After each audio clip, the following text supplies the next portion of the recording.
नमस्कार, आप देख रहे हैं लाइव 24 न्यूज़ में आपके साथ न्यूज़ रूम से मिनहाज आलम। चलते हैं खबरों की ओर। खबर किशनगंज से है, जहां किशनगंज के दिगल बैंक प्रखंड से बताते हैं आपको कि किशनगंज के दिगल बैंक प्रखंड से जहां पे कई जंगली हाथियों ने मक्का खेतों का किया क्षतिग्रस्त। ऐसे में वन विभाग की सबसे बड़ी लापरवाही सामने आई है।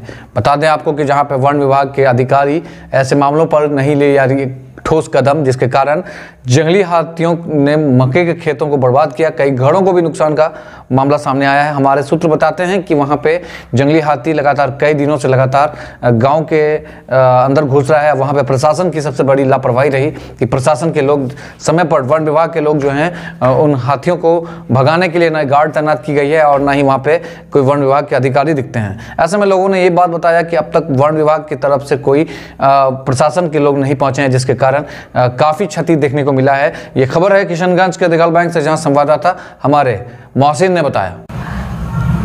खबर किशनगंज से है, किशनगंज के कोचाधामन से, जहां एएमयू फंड रिलीफ को लेकर आज कोचाधामन प्रखंड अंतर्गत हल्दीगोड़ा पंचायत में हल्दीगोड़ा मार्केट से टोपामारी गांव तक पैदल विशाल मार्च किया गया, जिसमें मौजूद रहे सांसद प्रतिनिधि गामा। उन्होंने जावेद इकबाल, उनका कहना है कि एएमयू को फंड रिलीज करने को लेकर लगातार जो बातें बन रही है, जो लगातार मामला सामने आया है, कहीं ना कहीं प्रशासन सबसे बड़ी लापरवाही रही है। किशनगंज प्रशासन की वो सबसे बड़ी जो है विफलता रही है। सांसद उन्होंने कहा कि भाजपा केंद्र शासित राज्य को लेकर जिस तरह से एएमयू फंड रिलीज को लेकर के लगातार जो मुद्दा उठ रहा है, इसमें भाजपा के लोग नहीं चाह रहे हैं कि किशनगंज में एएमयू बने।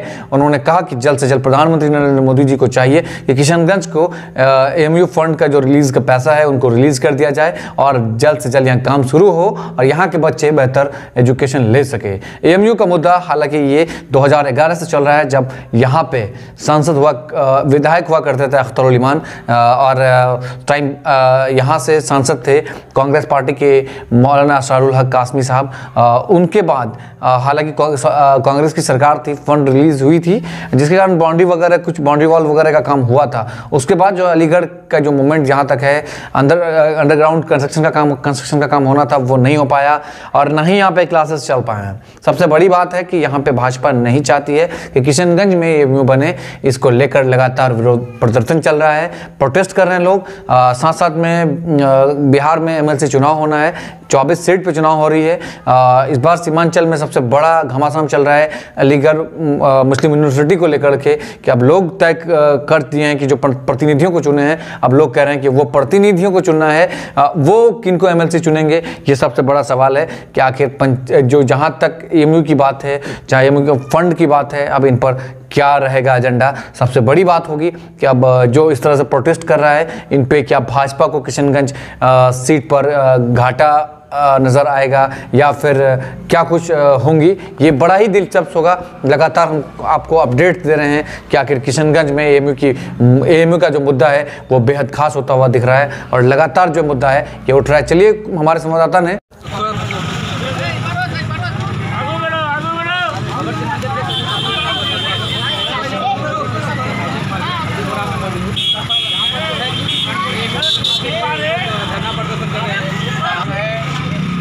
का जो फंड है गवर्नमेंट अब तक रिलीज नहीं कर रहा है, तो हमारा फंड और जो भी बाधाएं उत्पन्न किया हुआ है उसमें तो बाधा दूर करके हमारा एलिगेट में एडमिशन शुरू हो, पढ़ाई शुरू हो, जो भी नीतियाँ हैं उसका भवन निर्माण का कार्य शुरू हो, जितना भी कोर्स है वो लागू हो, ताकि हमारे यहाँ का गरीब मजदूरों का बच्चा पढ़ लिख कर यहाँ पर एक अच्छा इंसान बने और देश का भला करे। क्या लगता है, साथ साथ एमएलसी चुनाव है और इस बीच में अलीगढ़ का मुद्दा? एमएलसी का चुनाव तो अभी है, ये मांग हमारा आज कई महीनों से चल रहा है और हमारा ये मांग कई सालों से चल रहा है और इसको हम एमएलसी का चुनाव से नहीं देखते हैं।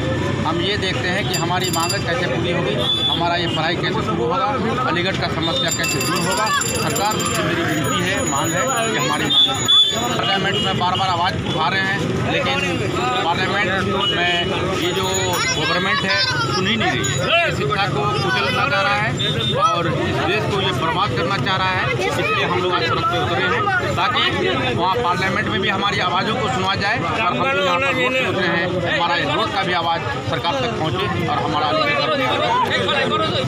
क्या लगता है, जैसे आज अलीगढ़ फंड रिलीज को मार्च निकाला गया आपका हल्दीगोड़ा चौक से टुपामारी गांव तक, क्या लगता है कि सरकार इस मार्च के द्वारा क्या मैसेज दे रहे हैं वहां पे सरकार तक?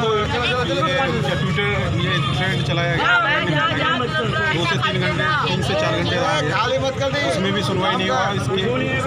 इसके बाद हम लोग पैदल मार्च निकाले और सरकार इस बात को ध्यान रखना चाहिए कि हमारी मांग को पूरा करना चाहिए। बहुत दिनों से लड़ाई चल रहा है,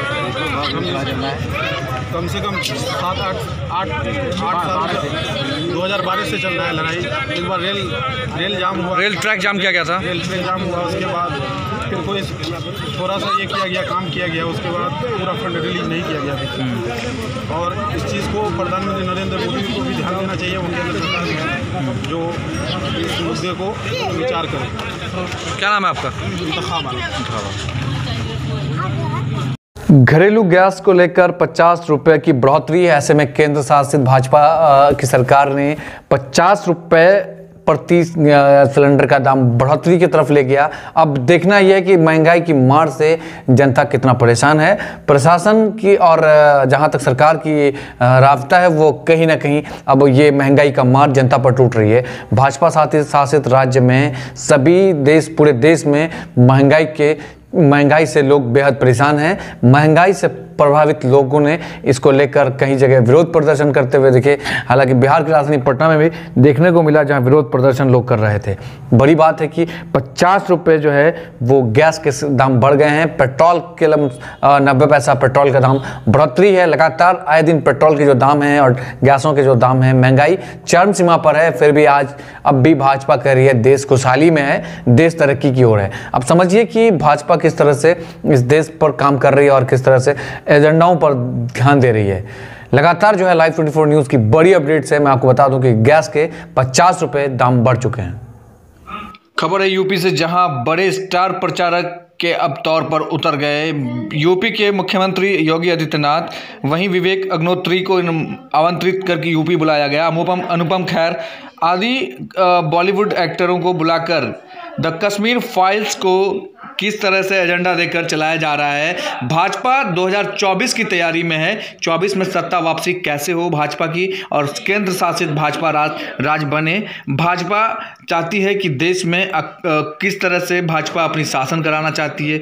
अब देखिए कि महंगाई चरम सीमा पर है, इस पर कोई बात नहीं करना चाहता है। भाजपा के लोग आज भी फिर से द कश्मीर फाइल्स के विज्ञापन में लगे हुए हैं, प्रचार प्रसारक बन गए हैं। तो इन नेताओं को क्या जरूरत है राजनीतिक करने की? इन्हें बॉलीवुड में जाकर काम करना चाहिए। इन्हें चाहिए कि बॉलीवुड में जाकर स्टार प्रचारक बनकर काम करे। आज जो भाजपा के बड़े बड़े मुख्य चेहरा द कश्मीर फाइल्स को प्रमोट कर रही है। 2024 में लोकसभा चुनाव होनी है, उससे पहले इस देश के माहौल को किस तरह से ढाला जा रहा है और किस ढांचे में ले जा करके ये खड़ा की जाती है, समझिए। और इन जनताओं को समझने की जरूरत है कि देश में क्या चल रहा है।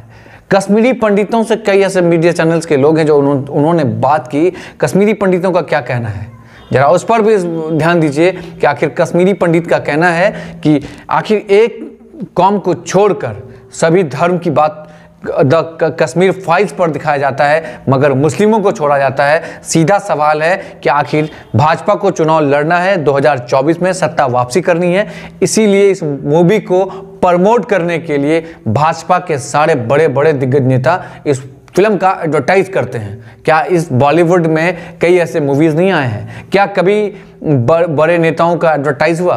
क्या कभी बड़े नेता, देश के प्रधानमंत्री या चीफ मिनिस्टर किसी मूवी को लेकर के एडवर्टाइज किया आज तक? नहीं। सोचिए कि भाजपा इस फिल्म को क्यों एडवर्टाइज कर रही है, चाह रही कि भाजपा सत्ता में वापसी हो। यही हिंदू मुसलमान का एक जो पैगाम है ये जाए और इससे फिर भाजपा एक अखंड भारत को तोड़कर वो अपने पहलुओं पर खड़ा हो सके।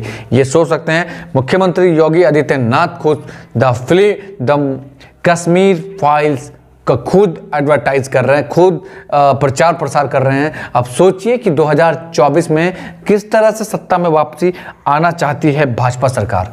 सीधा सवाल है कि अब ये देश की जनता तय करनी है कि किनको सत्ता में रखनी है। और इन लगातार 8 साल, यानी 8 साल चलने को है, 8 साल में भाजपा ने एक भी कोई अच्छे काम किए होंगे तो आप बताएं कि कौन सा अच्छा काम हुआ है। महंगाई दोगुनी हुई, जब सत्ता में आने से पहले वो महंगाई के खिलाफ थे, आज उन्होंने ही महंगाई चरम सीमा पर कर दिया है। लोग रोजगार के लिए धड़-धड़ के ठोकरें खाते हैं, लोगों के पास कोई आमदनी नहीं है।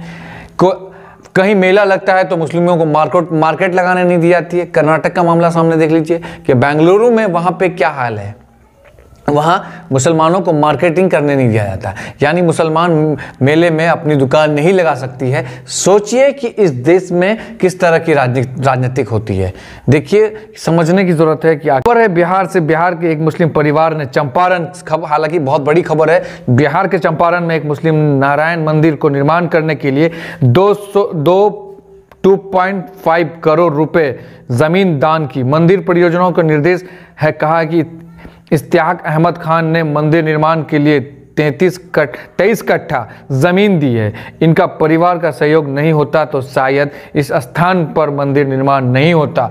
सोचिए कि ये NIA का रिपोर्ट है, वहाँ पे एक मुस्लिम परिवार ने एक मंदिर निर्माण करने के लिए 23 कट्ठा जमीन डोनेट किया है। ये भाजपा अन्य भक्तों को दिशा देती है कि अंधा भक्त जो भाजपा के आज भी गुलामी कर रहे हैं, जो भाजपा के तलवा चाट रहे हैं, उनके लिए बड़ा पैगाम है कि आखिर इस देश में आज भी एकता बड़ी पहचान है। एक चंपारण में एक मुस्लिम परिवार जिनका नाम है इश्तियाक अहमद खान, उन्होंने 23 कट्ठा जमीन डोनेट की है मंदिर निर्माण को लेकर। हालांकि इस जमीन का अमाउंट लगाया जा रहा है, यानी 2,50 लाख रुपए, यानी 2.5 करोड़ के आसपास जमीन का कीमत हो सकता था, मगर 23 कट्ठा जमीन इन्होंने मंदिर निर्माण के लिए दिया है। ये करारे की तमाचा है भाजपा वालों के लिए, अंधा भक्तों के लिए कि आखिर देखिए बिहार में अब भी सभ्यता और संस्कृत बचे हुए हैं, लोग आज भी भाईचारा में बंधा हुआ है। मगर ये भाजपा वाले जो हैं, ये इस देश में आने के लिए,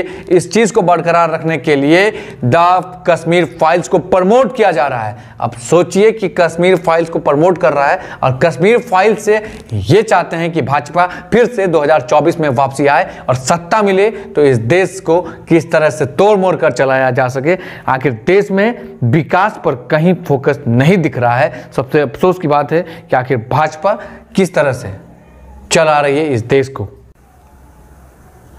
खबर है पंजाब से, जहां कैबिनेट ने कुल 25,000 सरकारी नौकरी देने का प्रस्ताव पारित किया है। बता दें आपको कि आम आदमी पार्टी सरकार पंजाब में वापसी आते ही, पंजाब में सरकार बनते ही इन्होंने पहला कैबिनेट के कुल 25,000 सरकारी नौकरी देने का प्रस्ताव पारित किया गया है, जिसमें पंजाब पुलिस के विभाग में 10,000 पंजाब कि पुलिस कर्मियों को बहाली की जाएगी, यानी गार्ड्स के हों, बड़े बड़े पदों में हों, उनकी बहाली होगी। दूसरी तरफ 15,000 रिक्त शामिल होंगे, यानी अदर सरकार के कर्मियों के लिए भी बहाली होंगे। यानी सरकार में प्रस्ताव पारित करते ही घोषणा की गई है, 25,000 कैबिनेट ने पारित किए है सरकार ने, आम आदमी पार्टी की सरकार ने। वहाँ दावा किया है 25,000 बेरोजगार को रोजगार देने की बात कही है। पंजाब में सरकार आते ही एक बड़ी घोषणा की है कि आखिर पंजाब में कुछ नया देखने को मिल सकता है। ऐसे में पूरे देश में अगर हो सकती है तो शायद आज लोग जिस तरह से बेरोजगार हैं, लोगों के पास रोजगार नहीं है, इनके लिए बड़ा एजेंडा हो सकता है। आम आदमी पार्टी ने बड़ी बात कही है, 25,000 लोगों को रोजगार देने की बात कही है। अब सोचिए कि आम आदमी पार्टी पंजाब में आते ही 25,000 लोगों को रोजगार दे रही है। बहुत बड़ी बात है कि आखिर कहीं ना कहीं पंजाब से ये दिशा निर्देश पूरे देश को जाता है कि अगर आम आदमी पार्टी इस तरह से कर सकती है पंजाब में, तो आप सोचिए कि अदर स्टेट में क्या रोल हो सकता है आम आदमी पार्टी का। दिल्ली में चल रहा था, दिल्ली में अच्छा खासा डेवलप दिल्ली को कराया, अब पंजाब को कर रहा है।